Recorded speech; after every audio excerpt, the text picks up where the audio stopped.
الحمد لله رب العالمين والصلاة والسلام على سيد المرسلين محمد وعلى آله وأصحابه أجمعين رب اشرح لي صدري ويسر لي أمري واحلل عقدة من لساني يفقهوا قولي۔ آج کا ہمارا درس سورۃ آل عمران 149 آیت سے شروع ہو رہا ہے۔ اعوذ باللہ من الشیطان الرجیم، بسم اللہ الرحمن الرحیم، یا ایہا الذین آمنوا ان تطیعوا الذین کفروا یردوکم علی اعقابکم فتنقلبوا خاسرین، بل اللہ مولاکم وہو خیر الناصرین۔ اے ایمان والو، اگر اطاعت کرو، اگر بات مانو کافروں کی، تو لوٹا دیں گے تمہیں الٹے پیر، یعنی دین سے پھینک دیں گے۔ اس صورت میں تم نامراد ہو جاؤ گے، خاسرین۔ اب جو ہمارا درس آج کا، اس کا شان نزول اور موضوع اس کا یہ ہے، اسے غور سے سنیں تاکہ پھر دو صفحات ہمارے سمجھ میں آئیں۔ ذکر چل رہا ہے جنگ بدر اور احد، اور اس قسم کی آیت اس کے پہلے بھی آ چکی ہے کہ لا تطیعوا الذین، یعنی کافروں کی، یہودیوں کی اطاعت مت کرو، لیکن یہ آیت اس کا پس منظر مختلف ہے۔ وہاں یہ کہا گیا تھا کہ ان کی اطاعت نہ کرے، اس لیے کہ ان کی اطاعت کرنے کا مطلب ہے کہ ہمارے دین میں کچھ نقص ہے، مگر آج جو کہا جا رہا ہے مقصد اور ہے۔ وہ کیا کہ جنگ بدر میں عجیب طریقے سے کفاروں کو شکست اور ہزیمت ہوئی۔ مسلمان تیاری میں نہیں تھے، وہ تو قافلہ تجارت کا اسے لینے گئے تھے تو سامنے کانٹے نظر آئے، 70 آدمی قتل ہوئے، مشرکین کے زخمی ہوئے، اور یہ چرچا کہ نبی کریم صلی اللہ علیہ وسلم برحق نبی ہیں، مسلمان فخر کرنے لگے، اور یہ بھی فخر کرنے لگے کہ جیت کیسے ہوئی، فرشتے نازل ہوئے۔ ظاہر بات ہے کہ ایسی آوازیں، ایسی ندائیں، لیکن جنگ احد میں فتح کے بعد شکست ہوئی، 70 شہید ہوئے، زخمی ہوئے، نبی کریم صلی اللہ علیہ وسلم کے چہرے کو زخم لگا، دانت شہید ہوئے، سب کچھ ہوا۔ اب اور مسلمان گھبرائے ہوئے تھے، سہمے ہوئے تھے، تو مدینہ کے کفار، مدینہ کے یہود، مشرکین، سبوں نے اس کا فائدہ اٹھانے کی کوشش کی۔ وہ کیا؟ پروپیگنڈا کرنے لگے کہ یہ محمد صلی اللہ علیہ وسلم یہ پیغمبر نہیں، یہ ہماری طرح ہیں۔ اس کے پہلے ہو زیادہ سے زیادہ بادشاہ، کبھی شکست کبھی فتح، یہ فرشتے بھی نازل نہیں ہوئے۔ اگر یہ برحق ہوتے تو جنگ احد میں شکست نہیں ہوتی۔ اچھا، کوشش کیا کرتے تھے کہ اسلام کی جو مسلمانوں کی وہ جو جمعیت ہے اسے توڑ پھوڑ، اس میں انتشار، اور ان کا جو عقیدہ ہے اسے کمزور کر دیں۔ تو ظاہر بات ہے، اور مسلمانوں کی حالت یہ گھبرائے ہوئے، مسلمانوں میں یہ باتیں پیدا ہو رہی تھیں، اس لیے کہ جنگ احد میں جو شکست ہوئی اور جو بھگدڑ ہوئی ہے کہ اب رہا کیسے جائے، تو اس میں بعضوں کا خیال تھا کہ اب یہ قوت ہے، اس لیے کہ یہود، نصارہ، مشرکین، کفار تو بڑی قوت ہوئی، لہٰذا اب ان کی حمایت کے بغیر رہ نہیں سکتے، تو ضروری ہوا کہ اللہ تعالیٰ نشاندہی کر دیں۔ تو اللہ تعالیٰ نے نشاندہی کی کہ ان کی بات نہ مانیں۔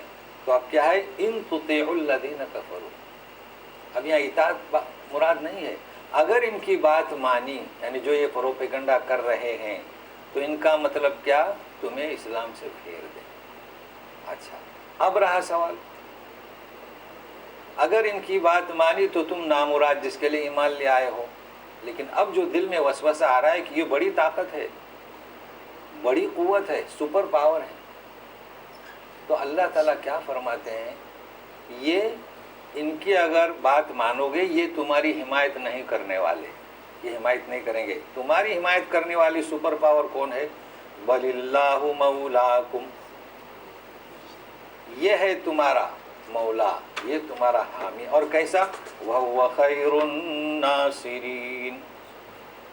لہذا کہا جا رہا ہے کہ ان کی بات نہ مانیں۔ کیوں؟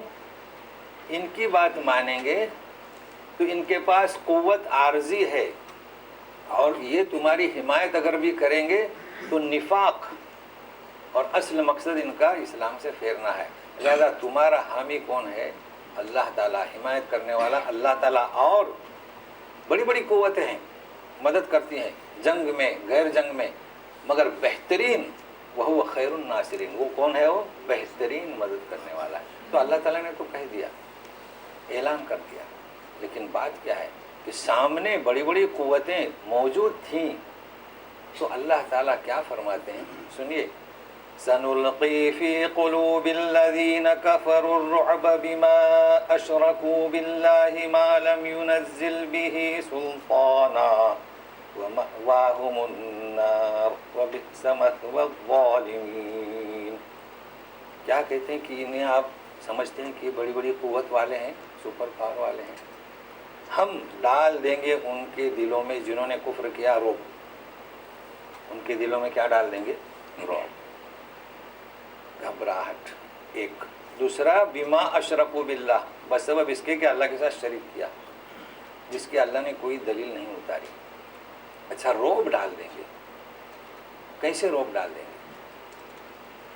حضرت جابر رضی اللہ تعالیٰ عنہ سے روایت ہے، بخاری مسلم نے بیان کیے ہیں کہ نبی کریم صلی اللہ علیہ وسلم نے فرمایا کہ نصرت بالرعب مسیرۃ شہر، کہ رعب سے میری مدد کی گئی ہے، رعب سے۔ اور 5 چیزیں ایسی ہیں، 5 باتیں جو مجھ سے پہلے کسی نبی کو نہیں دی گئی۔ تو ایک ہے مسیح رعب، حدیث کو مکمل کر لیتے ہیں۔ دوسرا، ساری مسجد، یہ ساری زمین مسجد، یعنی نماز کے لیے۔ البتہ دوسری حدیث سے ہے ارشاد کہ مقبرے میں اور حمام میں نماز نہ پڑھی جائے، اور مال غنیمت حلال، اور یہ کہ شفاعت جو میرا حق ہے، اور یہ کہ نبوت میری سارے لوگوں کے لیے، بقیہ انبیاءوں کی اپنی اپنی قوم کی طرف تھی۔ لیکن یہاں جو ہے کہ رعب میرا مسیرت شہرین، کیا مطلب؟ رعب ڈال دیا گیا کہ اگر 1 مہینے کی مساوت باقی ہے تو کافروں کے دلوں میں رعب۔ اور اس رعب کا مشاہدہ جنگ احد میں ہوا، مسلمانوں میں بھگدڑ مچ گئی، اور ایسی بھگدڑ کہ مدینہ بہت قریب احد سے، مگر اللہ نے ان کے اندر رعب ڈال دیا۔ یہ مدینہ جا کر بچوں کو، عورتوں کو غلام بنا سکتے تھے، مگر اللہ نے رعب ڈال دیا، سامان لے کر نکلے۔ نبی کریم صلی اللہ علیہ وسلم نے حضرت علی کی قیادت میں لوگوں کو بھیجا، 3 دن تک خیمہ ڈال کے انتظار کیا کہ مکہ جا رہے ہیں، واپس آ رہے ہیں۔ تو یہ رعب، تو یہ ہے رعب۔ اور یہ رعب کون ڈالتا ہے؟ اللہ تبارک و تعالیٰ۔ کن کے دلوں میں؟ کافروں کے دلوں میں۔ لیکن کیوں؟ یہاں کئی چیزیں ہمیں سمجھنا ہے۔ بما اشرکوا باللہ، ان کے دلوں میں رعب اللہ نے اس لیے ڈالا کہ انہوں نے اللہ کے ساتھ شریک کیے۔ اب اس بات کو غور سے سنیے گا، کیا مطلب شریک کیے؟ مسلمانوں نے اللہ تعالیٰ کو ہی تسلیم کیا کہ ایک ہی الہ، اور انہوں نے مختلف، کسی کا لات، کسی کا عزا، درخت، پتھر، سمندر، تو جن کے مختلف اور کئی معبود ہوتے ہیں ان میں یکجائیت نہیں ہے، ایک ہی تھی ان میں۔ تو اس وجہ سے، شرک کی وجہ سے ان میں ہم نے رعب ڈال دیا، اور وہ مرعوب رہے اور مسلمانوں کو غلبہ رہا۔ لیکن اب سوال یہ آتا ہے کہ جب مسلمان اور مؤمن اللہ تعالیٰ کو ہی تسلیم کرنے والا، اس کا رعب کافروں کے دلوں میں، لیکن آپ کہیں گے کہ پھر آج کل کیا حالات ہیں؟ آج تو رعب مسلمانوں کے دلوں میں ہے۔ کیوں؟ وجہ کیا؟ اس لیے کہ مسلمانوں میں بھی بما اشرکو، اب شرک آ گیا۔ اچھا، شرک کیسا ہوتا ہے یہ بات ہم نہیں سمجھ رہے ہیں۔ ایک تو شرک کسی کو معبود بنا لینا، اور ایک شرک عقائد کے اندر، تو عقائد کا شرک ہمارے اندر آ گیا. دیکھیے اب کتنے الہ بنا رکھے ہیں، زندوں کو بھی اور مردوں کو بھی بنا رکھے ہیں. بات تو اتنی کھل کر بھی نہیں بیان کرنا چاہے، کہتے ہیں کہ تیکھی لگتی ہے، لیکن سوال یہ پیدا ہوتا ہے کہ آج امت مسلمہ میں خوف اور رعب، اس کی وجہ کیا؟ کہ زندے تو خیر، مردوں کو بھی اپنا اپنا معبود بنا لیے ہیں. مزارات سب طرف ہیں کہ نہیں؟ کیا ہے؟ اور چاہتے ہیں کہ ہمارا رعب کافروں پر نہیں. اللہ تعالیٰ کیا فرماتے ہیں؟ بما اشرکوا باللہ. تو شرک ایک ایسی چیز ہے کہ لوگوں کا خوف، لوگوں کا ڈر ان کے دل میں پیدا ہو جاتا ہے. تو چاہیے کہ توحید. اچھا پھر کیا فرماتے ہیں؟ تیسری چیز، ما لم ينزل به سلطانہ. سلطان کسے کہیں گے؟ سلطان کے معنی قوت، سلطان کے معنی بادشاہت، سلطان کے معنی دلیل، جس کی اللہ نے کوئی دلیل نہیں اتاری. کسی کو معبود بنایا، اس کی دلیل اللہ نے نہیں اتاری. عقائد میں شرک، اس کی بھی دلیل اللہ نے نہیں اتاری. شیطان کہتا ہے قیامت میں کہے گا کہ مالی علیکم السلطان، کہ مجھے تم پر تو قدرت نہیں تھی، تم نے میری بات کو سنا. تو سلطان، تو اللہ تبارک تعالیٰ نے اس پر کوئی دلیل نہیں اتاری. تو بات یہ کہ جو شرک کرتے ہیں بما اشرکوا باللہ، تو جو شرک کرتے ہیں ان کے پاس کوئی قوت بھی نہیں، نہ ان کے پاس دلیل ہے اور نہ ان کے پاس قوت ہے. اچھا یہ تو اطمینان دلا دیا. ذرا غور سے سنیے، ہم معرکے میں ہیں لیکن ہمارے لیے کیا نصیحتیں ہیں کہ ہم نے ان کے دلوں میں رعب ڈال دیا. ٹھیک ہے، اور جب تک تم اللہ کی توحید پر باقی رہیں گے وہ مرعوب ہوتے رہیں گے، تمہیں کامیابی ہوتی رہے گی. لیکن ان کا آخرت میں کیا؟ تو سنیے، وَمَأْوَاهُمُ النَّارُ وَبِئْسَ مَثْوَى الظَّالِمِينَ. اللہ آخرت میں کیا؟ ان کا ٹھکانہ جہنم. اور یہ کس کا؟ مثوى الظالمین، ظالمین کا ٹھکانہ برا ہے بہت ہی. تو یہ ظالم کیوں؟ بما اشرکوا باللہ. جو کوئی شرک کرتا ہے وہ سب سے بڑا دنیا میں ظالم ہے. اس کے سے بڑھ کر کوئی ظلم نہیں. اب چاہے وہ اہل کتاب یہود ہو، چاہے اہل قرآن ہو. اچھا اتنا اطمینان دلایا، لیکن پھر وضاحت کر رہے ہیں کہ اللہ تعالیٰ نے کیسا رعب ڈالا اور کیسی ان کی مدد کی.